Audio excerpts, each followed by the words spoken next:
தொடர்ந்து சீண்டினால் பாகிஸ்தானுக்கு தக்க பதிலடி கொடுக்கப்படும். டெல்லியில் ராணுவ தலைமை தளபதி எச்சரிக்கை.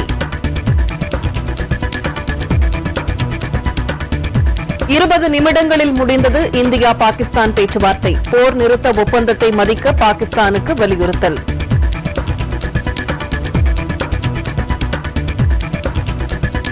கோவை மாவட்ட வனப்பகுதியை ஒட்டி விதிமுறைகளை மீறி கட்டப்பட்டுள்ள கட்டடங்கள்.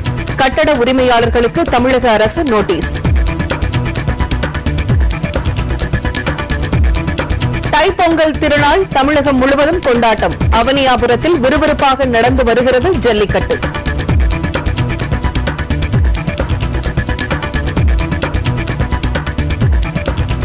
கார் சட்டத்தின் சர்ச்சைக்குரிய விதிகள் அமல்படுத்துவது ஒத்திவைப்பு.